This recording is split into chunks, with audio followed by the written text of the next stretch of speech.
Video like जरूर कर लीजिए और ऐसे वीडियो लगातार फ्री में पाने के लिए चैनल को तुरंत सब्सक्राइब कर लीजिए और बेल आइकन को जरूर टैप कर लीजिए ताकि आगे भी सारे वीडियो आपको मिलते रहे। यूट्यूब में फॉलो करते हैं तो प्लीज ये वाला फ्री टेलीग्राम चैनल जरूर ज्वाइन कर लीजिएगा। सारे नोटिफिकेशन सारे अपडेट यहीं पे आते हैं, ध्यान रखिए। नमस्कार दोस्तों, एग्जाम प्रिपरेशन के यूट्यूब चैनल पर मैं प्रियंका एक बार फिर से आप सभी का बहुत बहुत स्वागत करती हूँ। आज की क्लास में हम पढ़ने वाले हैं फिरोज तुगलक के बारे में। इससे पहले मोहम्मद तुगलक के बारे में हम लोगों ने पढ़ लिया था। मध्यकालीन भारत का इतिहास अगर आपको तैयार करना है तो दोपहर 1 बजे वाली क्लास ये मध्यकालीन भारत के इतिहास की है, जिसमें हम लोग अभी ये सब्जेक्ट क्लियर कर रहे हैं और इसके बाद और भी सब्जेक्ट आपको पढ़ने को मिलेंगे। रात को 9 बजे यूपी पीसीएस प्रीलिम्स एग्जाम के लिए मॉक टेस्ट सॉल्व करा रही हूँ। साथ में आप देखेंगे ये आरओ के लिए भी इम्पॉर्टेंट हैं, तो दोनों क्लासेस करते रहिए। इसके अलावा जो भी बच्चे पेड कोर्स ज्वाइन करना चाहते हैं, इतनी सारी वैकेंसीज आपके सामने हैं। आरओ मेंस या फिर आरओ की न्यू वैकेंसी के लिए, UP PCS pre plus mains की तैयारी करना चाहते हैं या फिर यूपी SSC पेट के लिए, तो सभी एग्जाम्स के लिए जो आप प्रिपरेशन करना चाहते हैं तो सभी कोर्सेज पे अभी 50% का डिस्काउंट चल रहा है। 15 अगस्त तक आप कोई भी कोर्स ज्वाइन करेंगे आपको 50% का डिस्काउंट मिल जाएगा। इसके अलावा जो भी बच्चे यूपी SSC पेट दे रहे हैं उनको 80% का डिस्काउंट मिल रहा है। मात्र 199 में कंप्लीट कोर्स ज्वाइन कर सकते हैं और 99 रुपये में आपको 25 टेस्ट सीरीज दी जा रही है यूपी SSC पेट में अच्छा स्कोर करने के लिए। तो ये कोर्सेज की जानकारी हो गई। और LT ग्रेड की जो भी तैयारी कर रहे हैं 50% का डिस्काउंट उन पे भी है। ज्ञानसर एजुकेशन ऐप आप डाउनलोड करेंगे, कोर्सेज मिल जाएंगे और आपको अप्लाई करना है ज्ञानसर कूपन कोड, तुरंत 50% का डिस्काउंट मिल जाएगा। तो कोर्स से रिलेटेड जानकारी हो गई। क्लास स्टार्ट करते हैं। पिछली क्लासेस जिन्होंने भी नहीं देखी है देख लीजिए, बहुत ही महत्वपूर्ण क्लासेस हैं और बहुत ही कम समय में आप चाहते हैं थोड़ा थोड़ा समय देकर भी अपने सब्जेक्ट को कंप्लीट करना। एग्जाम तक आपकी हिस्ट्री, ज्योग्राफी और मैंने पॉलिटी पढ़ाई हुई है वो आप क्लासेस देख सकते हैं। मॉडर्न हिस्ट्री पूरी कंप्लीट करा दी है वो भी देख सकते हैं और अब मिडिवल हिस्ट्री हम लोग कर रहे हैं। चलिए देखते हैं आज फिरोज तुगलक के बारे में। तो इसका समय क्या रहा, तो हम लोगों ने देखा था मोहम्मद तुगलक का टाइम पीरियड क्या था, 1325 टू 1351। अब उसके बाद 1388 तक जो समय है वो फिरोज तुगलक का है। इसका मूल नाम था कमालुद्दीन फिरोज। जन्म कब हुआ, तो 1309 ईस्वी में। उपाधियों से प्रश्न बनते हैं, देखेंगे कौन कौन सी उपाधि ली थी। पहली है सैयदुस सलातीन, खलीफा से उसको ये उपाधि मिली थी। सल्तनत का अकबर किसने कहा, तो एल्फिंस्टन और इलियट ने कहा।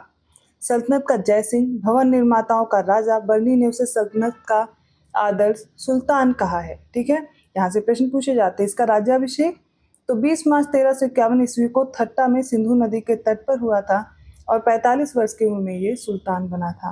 1345 में तुगलक ने दिल्ली में एक संरक्षक परिषद का गठन किया था और दिल्ली में नक्षत्रशाला की स्थापना भी की थी। इसकी आत्मकथा भी है जिसका नाम क्या है, फुतुहाते फिरोज शाही। फिरोज तुगलक की आत्मकथा हो जाएगी। और फिरोज तुगलक एक निर्वाचित सुल्तान था और इसने अमीरों और सैनिकों को संतुष्ट करने के लिए वंशानुगत सिद्धांत को लागू किया था।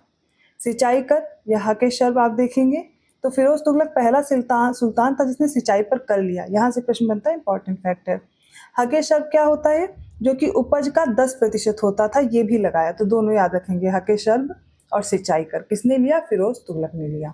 अब इसके अभियान से अगर प्रश्न बनता है तो बंगाल अभियान देखिए, तो 1353 और 1359 ईस्वी में 2 बंगाल पर असफल अभियान किए थे।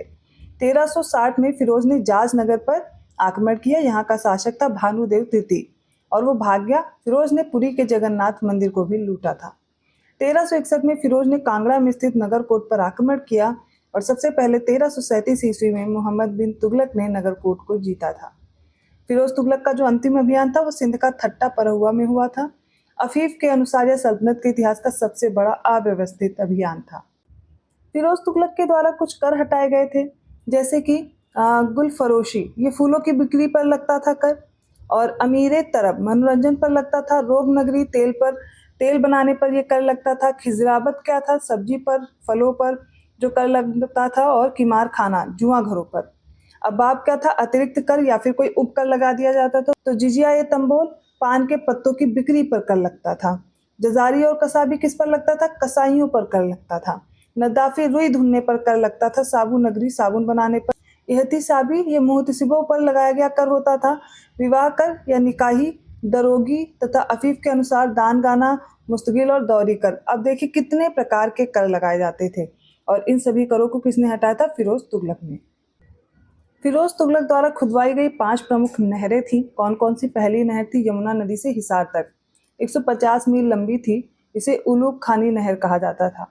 दूसरी नहर सतलज नदी से घग्गर तक 96 मील लंबी थी, जिसे राजवाही नहर कहते थे। तीसरी नहर सिरमौर की पहाड़ी से हांसी तक थी। चौथी नहर घग्गर नदी से फिरोजाबाद तक और 5वीं नहर थी यमुना नदी से फिरोजाबाद तक। तो ये 5 नहर याद रखनी है जो उसने शुरू की थी।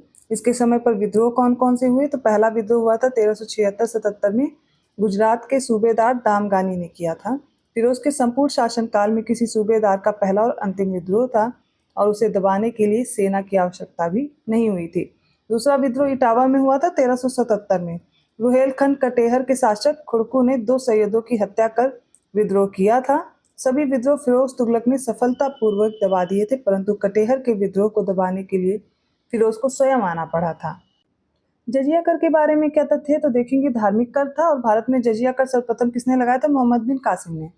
फिरोज शाह तुगलक ने ब्राह्मणों पर भी जजिया कर लगाया था, ये प्रश्न बनता है, इसलिए इंपॉर्टेंट है।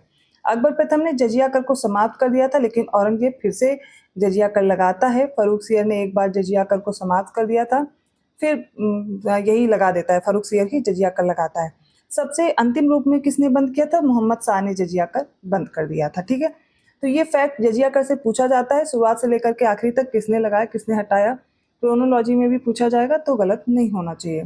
अब देखिए कुछ महत्वपूर्ण तथ्य हैं, जैसे कि गियासुद्दीन तुगलक दिल्ली सल्तनत का पहला सुल्तान था जो गाजी की उपाधि धारण करता है, और फिरोज तुगलक का शासनकाल भारत में सबसे ज्यादा नहरों के निर्माण के कारण ये प्रसिद्ध रहा था, और आपको पता होगा सिंचाई कर भी लेता था। फिरोज तुगलक ने ब्राह्मणों पर भी जजिया कर लगाया, ये भी महत्वपूर्ण तथ्य है। ठीक है, फिरोज तुगलक द्वारा अशोक के 2 स्तंभों को मेरठ और टोपरा से दिल्ली लाया गया था, यहाँ से भी स्टेटमेंट बन जाते हैं। तो फिरोज तुगलक ने आदेश दिया कि उसके शासनकाल में भविष्य में होने वाले समारोह 21 दिन ही चलेंगे। फिरोज ने अपनी आत्मकथा में बताया है कि उसने शासन के प्रथम 6 वर्षों में मिस्र के खलीफा से 2 बार सुल्तान पद की स्वीकृति ली थी।